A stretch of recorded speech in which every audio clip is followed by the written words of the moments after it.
Tawagin na lamang ninyo ako sa pangalang Rodel, tubong Masbate, at dito pa rin naninirahan hanggang ngayon. Ang ibabahagi ko sa inyo ay nangyari taong 1993 kung hindi ako nagkakamali. Nasa 10 taong gulang lang po ako noon nang mangyari yung kwentong ito. Ang pamilya namin ay tipikal na pamilya sa probinsya. Mahirap po talaga yung buhay at kailangan kumayod sa araw-araw. 3 po kaming magkakapatid. At ako nga po yung pangalawa pero nag-iisang anak na lalaki. 4 sana kami noon. Ang kaso nga lang, nakunan yung nanay ko sa pang-4 nitong pagbubuntis. Ayon pa nga kay tatay, may kinalaman daw yung aswang. Kaya bata pa lang po kami noon ay naniniwala na kami sa mga aswang. May isang matanda daw kasi noon na kababaryo din namin na palaging nagpupunta sa bahay. Nagkukunwari daw na may hinihiram na kung ano-ano at nahuli pa daw ni tatay na nakasilip sa bintana ng kwarto nila isang gabi. Kaya bata pa lang kami, iniiwasan na po namin yung matandang yon. Kasama ng iba pang pinaghihinalaang aswang sa baryo. Kabilin-bilinan din sa amin yun ng tatay ko. Wala naman daw na masama kapag nanigurado lang kami. Totoo rin naman, at lamang nga talaga yung nag-iingat. Sa edad kong 10 taong gulang, ay marunong na nga akong dumiskarte para may pangbaon sa eskwelahan. Madalas akong kinukuha ng mga kababaryo kong nangingisda bilang kanilang alalay, at binibigyan din nila ako sa mga nahuhuli naming isda. Ako naman mismo yung naglalako ng parte ko doon sa hatian. At kung minsan naman, ay pera na lang nga yung kanilang ibinibigay. Wala naman ding problema sa akin. Minsan naman, namimingwit din po kami ng mga tilapia sa may ilog. Pang-ulam lang din. At kapag nakakarami naman kami, ay ibebenta din namin yung iba. Kasama ko yung mga kalaro ko na mga kaedaran ko lang din. At madalas ay hapon namin ginagawa yung pamimingwit para hindi na nga mainit at tapos na rin yung iba pa naming mga dapat gawin kapag walang pasok. Ilang araw nga po kaming walang pasok noon sa eskwela sa aking pagkakatanda. Kaya medyo malaya kami sa aming paglalaro at kung ano pang mga gagawin. Inaya ko ni Melchor noon, yung kaibigan ko, na manguha daw kami ng bayabas. Sumama naman po ako noon. Pero doon sa palagi naming pinupuntahan ay wala na ring mga bunga yung puno pagdating namin. Halata din sa mga bakas sa may damo. Nakakagaling lang din doon ng ibang mga bata. Mukhang naunahan nga po kami noon. Sayang naman. Gusto ko pa sanang kumain ng bayabas eh. Wika ko pa nga po noon sa kaibigan ko. Napailing na lang po ito bago ngumiti. Dahil meron daw itong alam na lugar kung saan marami talagang mga bayabas dahil wala daw na nangunguha sa parteng yon. At saan naman yon? Tanong ko pa nga pero hindi nga nito ako direktang sinagot. Basta tara na, akong bahala. Wika pa nga ni Melchor noon at sumama naman din ako dahil gusto ko ring manguha ng mga bunga. Mga ilang minutong paglalakad ay napansin ko na papunta kami sa parte ng baryo na medyo hindi ko talaga gaanong pinupuntahan. Dito ba? Sigurado ka ba dito? Eh di ba, dyan nga nakatira yung matandang pinaghinalaang aswang. Sambit ko pa nga po noon. Ikaw naman tol, 10 taong gulang na tayo. Mga 5:00 pa lang ng hapon to. Maliwanag pa nga oh, ano ka ba? Walang aswang nagagala ng ganitong oras. Wika naman po ni Melchor. Sa bagay, tara na nga. Bilisan lang natin ah. Wika ko naman at nagmadali na nga kaming tinungo yung parte na maraming mga bayabas. Pagdating nga namin doon, tama nga yung kaibigan ko. Napakaraming bunga na hindi na nga kailangang akyatin. Mukhang wala talaga yatang mga bata na nangunguha ng bunga doon. Malamang ay natakot din. Hinubad nga namin yung aming damit pang itaas. At ginamit namin yung damit bilang lalagyan ng mga nakuha naming bunga. Aminin po ninyo, gawain nyo rin po ito noong kabataan nyo. Nung sapat na nga yung nakuha namin at paalis na rin kami, at ako pa nga yung naunang naglakad, noong bigla kong hinila ni Melchor. Tol, ano yun? Parang may matanda sa may kakahuyan. Si Aling Lea ba yan? Bahay niya yung malapit dito, di ba? Wika pa nga ni Melchor noon sabay turo sa may kakahuyan. Asa na? Wala naman ah. Wika ko naman po noon. Meron kanina. Nandyan siya kanina oh. Nakita ko. Nagkakamali lang ba ako? Sabi naman ni Melchor na parang nalilito rin. Guni-guni mo lang yun, tol. Kahit pa pinaghina ang aswang yon, eh di ba uugod-ugod na rin yon at hindi na gaanong naglalabas. Pero mas mabuting mag-ingat na tayo. Kaya tara na, umalis na tayo dito. Wika ko naman po noon. Noong medyo nakalayo na nga kami doon, ay tinungo nga namin yung ilog. Paglabas kasi ng kakahuyan at mga matataas na damuhan, ay makikita na rin yung ilog. Doon nga kami tumambay at kinain yung nakuha naming mga bunga. Nakaupo lang kami doon sa may tabi ng ilog habang kumakain. Alam mo tol, nakita ko talaga kanina yung matanda. Medyo malayo lang. At nakasilip lang siya mula sa likod ng isang puno. Pero nakita ko talaga eh.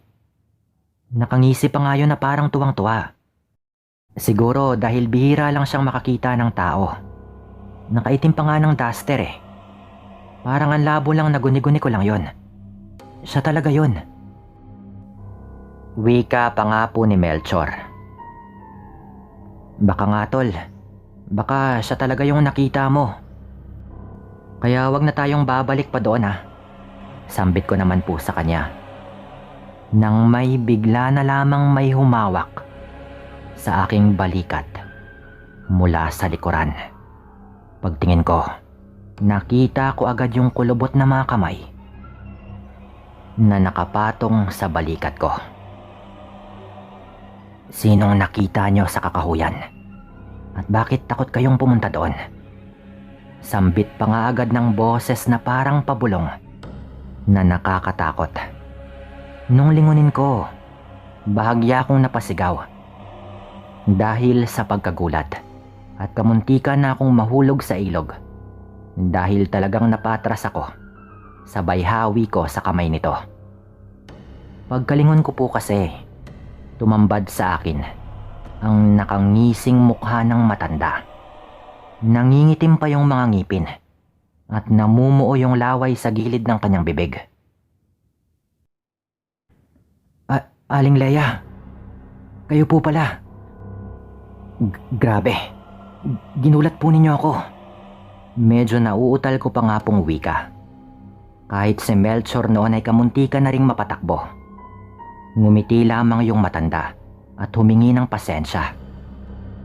Tinanong pa nga po nito kami kung masarap daw ba yung bayabas at manguha lang daw kami doon kung gusto namin. Bakit parang kinakabahan ka yata, iho?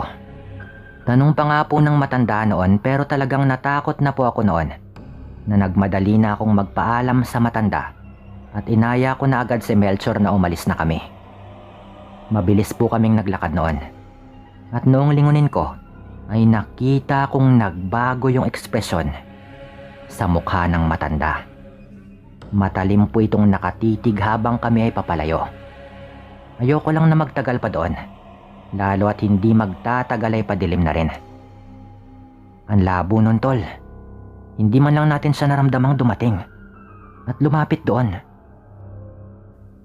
Samantalang maririnig talaga doon pag merong naglalakad papalapit, lalo at may mga damuhan, di ba? Sabi pa nga noon ni Melchor. Natahimik na lang po ako noon, lalo at nung hawakan po nito ako, talagang nakaramdam ako ng kakaiba. Animoy may ginawa ito sa akin para kilabutan ako ng ganoon. Dahil nga sa takot na mapagalitan ay hindi nga ako nagsumbong kay tatay pagka-uwi ko. Hindi ko rin alam kung paano ko sasabihin, kaya't pilit ko na lang na kinalimutan yon. Lumipas po yata noon yung mga 2 araw. Mga bandang 6:00 yun ng hapon. Padilim na rin talaga. At nakalimutan kong kunin yung pinapaligpit na mga sinampay ni nanay sa akin. Lumabas po ako ng bahay noon at mga 2 o 3 damit pa lang na nakasampay yung nakuha ko. Noong maramdaman kong parang may nakatingin sa akin. Napalingon ako bigla. Lalo at kinukutuban ako. At doon ay nakita ko si Aling Leia. Nasa labas ng bakod at nakatingin sa akin. Noong makita ko ito, ay agad po itong nagkunwaring napadaan lamang at naglakad lang palayo. Pero nung lingunin ko po yon, talagang nakatayo lang siya doon at nakatingin sa akin. Nang kakaiba. Tumigil talaga siya. Na parang matagal na niya akong pinagmamasdan. Kinagabihan po noon, ayun na, mga 9:00 ng gabi, noong makaramdam ako na parang pinipiga po yung tiyan ko. Nagsuka rin ako noon. Biglaan lang po yun at hindi ko rin po maintindihan, Sir Dan. Nagtaka sila nanay noon kaya naikwento ko nga ang mga nangyari noong nakaraang araw. Sinabi ko rin na nakita ko yung matanda noong nanguha ko ng mga sinampay. Aswang yung matandang yun Ano ba kayo? Ba't ba kayo nagpunta doon? Sabi pa nga ng tatay ko noon. Hindi po yun yung matanda na sinasabi ni tatay na may kinalaman kung bakit nakunan yung nanay ko noon. Pero malakas na raw yung mga hinala. At marami na rin daw na nakakita na aswang nga talaga itong si Aling Leia. Kalagitnaan kami ng aming pag-uusap tungkol doon habang pinapahira ni nanay ng langis yung tiyan ko. Nang may bigla na lang pong bumagsak sa aming bubungan. Hindi naman sobrang lakas pero halatang merong lumapag na mabigat. Ang pinagtataka pa namin ay ang ikinikilos ng alaga naming pusa ng sandaling yon. Napatingala po yung alaga namin at umaangil po yon na parang alam ng hayop na merong kung ano doon sa itaas. Parang may kinatatakutan po ito. Andito siya. Sabi nga ng tatay ko noon. Doon lang din sinabi ni tatay na minsan na rin daw palang nakaalitan ng lola ko, yung matandang ito, dahil din sa kanyang pagkaaswang. Tumagilid ka lang ng paghiga. Huwag kang tumihaya. Sabi noon ng tatay ko, na agad ko na lang pong ginawa kahit hindi ko naman alam kung bakit. Andun lang si nanay noon sa kwarto ko habang yung tatay ko naman ay narinig kong kumuha ng kanyang itak. Yung nilalang naman sa itaas ay parang gumagapang-gapang. Basta gumagalaw po yon. Marahan pero halatang may kung anong mabigat doon. Hayop kang aswang ka. Alam kong ikaw yan, Leia. Sigaw pa nga ng tatay ko noon. Na tinawag lang nga po niya sa mismong pangalan nito. Namimilipit pa rin ako sa sakit noon. Pero may kung anong tinunaw yung nanay ko sa tubig. Mangitim-ngitim po yung kulay ng tubig ng pinagtunawan niya doon. At bigay daw po sa kanya yon ng isang albularyo. Binalaan niya ako na napakapait daw ng lasa nun. Pero inumin ko lang daw at pangontra daw yon sa aswang. Hindi na nga ako tumanggi noon at agaran ko po yung nilagok. Napakapait po nun. Na halos masuka ko pero tinakpan po ni nanay yung aking bibig at pilit po yung pinalunok sa akin. Kaya't wala na rin akong nagawa. Sa labas naman ay narinig namin yung tatay ko na sumisigaw at umakyat sa puno ng tisa na nasa gilid lang din mismo ng bahay. Mukhang doon nga po ito dadaan paakyat sa bubong namin. Narinig ko pa nga po noon na parang may buhangin na sinasaboy sa bubong namin. Lalo at ganun po yung tunog sa yero. Ano ba yan, Nay? Tanong ko pa nga po noon habang nararamdaman ko na medyo bumubuti na rin yung lagay ko. Asin yan, sigurado ako. Sabi naman ni Nanay, at pagkasabi po niya nun, ay nakarinig kami ng angil. Na agad po na nasundan ng paghiyaw. Ang lakas po nun na parang hayop na nasasaktan. Tapos ay naririnig rin namin yung tatay ko na sumampa na rin sa bubong. Mura po ito ng mura. Asan ka ng hayop ka? Harapin mo ako. Hinding-hindi ko nahahayaan na may anak ulit ako na mawala dahil sa mga kagaya ninyo. Sigaw pa nga ng tatay ko noon. Nang mga sandaling yon na kami nakarinig na parang may isang malaking ibon na biglang lumipad. Kasabay ng paghuni ng wakwak na halos umalingaw-ngaw sa buong paligid. Ang lakas po talaga ng huni na sa tanang buhay ko, noong panahon lang na yon ako nakarinig ng ganon kalakas na huni ng wakwak. Akala siguro ng hayop na yon, takot tayo sa kanya at wala tayong mga pangontra. Sambit na lang po ng nanay ko noon, habang yung tatay ko naman ay mabilis din pong bumaba. Humahangos po ito pagpasok ng bahay, na parang galit na galit pa rin. Ang sabi ni tatay ay tumakas daw yon, dahil mukhang nabigla daw yon, na sinabuyan niya muna ng asin sa may itaas, bago nga siya umakyat sa bubong. Ayaw na ayaw daw talaga ng aswang sa asin.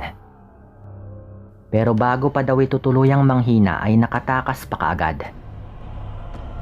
Nagpapaalam noon yung tatay ko kay nanay na susugurin daw niya sa bahay yung matanda.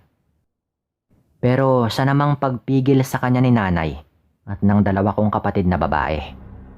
Ayaw po siyang bitawan ng tatlo, kaya wala siyang nagawa nung gabing yon. Kinabukasan, nabalitaan po namin na umalis na daw si Aling Leia. Nagbakasyon daw sa probinsya ng kanyang kapatid. Pero mga 2 linggo lamang yung nagdaan nung bumalik naman din po ito sa lugar namin. Hinayaan na lang din po namin. Nagpagawa na lang kami ng proteksyon sa albularyo at nagpabatak ng aming mga dungan para hindi daw kami basta-bastang tatablan ng mga pamamaraan ng isang aswang. Dito na rin po nagtatapos yung kwento kong ito. Maraming salamat po sa lahat ng mga nakinig, lalong-lalo na po sa ating narrator. Paalam.